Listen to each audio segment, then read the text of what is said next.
Hello everyone, welcome again in your science class. So today we are going to start with our next topic of chapter 10, and the name of the topic is how do we breathe, right? So let's understand the proper mechanism of breathing, that how do we breathe. So generally what happen, normally we take in air through our nostrils, right? As you all know that how do we take air? We take air through our nostrils. When we inhale air, it passes through our nostrils into the nasal cavity.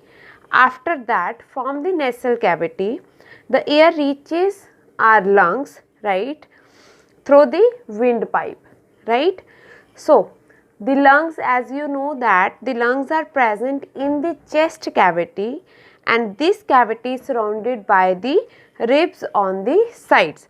A large muscular sheet called diaphragm forms the floor of the chest cavity. As you can see in your books at page number 112, right, there is a figure which shows the human respiratory system. Each part, that is nostrils, nasal cavity, lungs, ribs, diaphragm, right, all these parts are shown in that figure, right? So you can see the parts properly in your books. The lungs are very delicate organs and essential for breathing, right? Without lungs we can't breathe. So lungs are the important part for breathing, thus keeping us alive. Smoking tobacco in the form of cigarettes, right, or cigar damages our lungs and causes many health problems, right? While smoking, smoke along with chemicals present in tobacco enters our body, right? These chemicals present in tobacco damages the lungs in many ways, like breathing becomes difficult, causes lung cancers, heart diseases, etc., right? Smoking also affects people around smokers, as they also inhale air containing tobacco, right? And when other people also inhale that air including tobacco, then that is called your passive smoking, right? That is not smoking, but that is passive smoking, right? And the mechanism of breathing, whole of the mechanism of breathing involves the movement of the diaphragm, right? That is the floor for the lungs, right? The involves the movement of the diaphragm and rib cage. The complete process of breathing can be discussed as we know that there are two parts for breathing. First is your inhalation, and second one is your exhalation. As we already discussed in our previous class, that what is inhalation and what is your exhalation, right?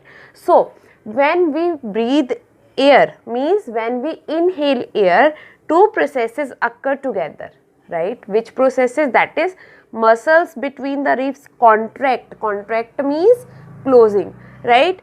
Contract, causing the rib cage to move upward and outward, while the diaphragm contracts and moves downwards, right? The upward and downward movement of rib cage and diaphragm respectively increases the space in the chest cavity and makes it larger when we inhale air, right? As the chest cavity becomes larger, it sucks air from outside the lungs, and lungs gets filled up with air, and our lungs will expand. Clear? But when we exhale air, right, we know that when we inhale air, then we inhale oxygen in a large amount and we exhale carbon dioxide, right? So when we breathe air out, means when we exhale air, right, the reverse process takes place. That is, the muscles of the ribs release, causing the rib cage to move downward and inward, right? In inhalation, that is outward direction. In exhalation, there is a opposite direction, that is inward. While diaphragm releases and moves upward direction, right? This downward movement of the rib cage and upward movement of the diaphragm decreases the space in our chest cavity and makes it smaller, means totally opposite as that of the inhalation, right? When the chest cavity becomes smaller, the air is pushed out of the lungs, right? So as you know that when we sneeze, right, when we sneeze, how do we sneeze? The air we inhale contain various types of unwanted particles like dust particles, smoke particles, etc. These particles are allergens, right? Many people are allergic to many dust particles or smoke particles, right? So during inhalation, these particles get trapped in the hair present in our nasal cavity, right?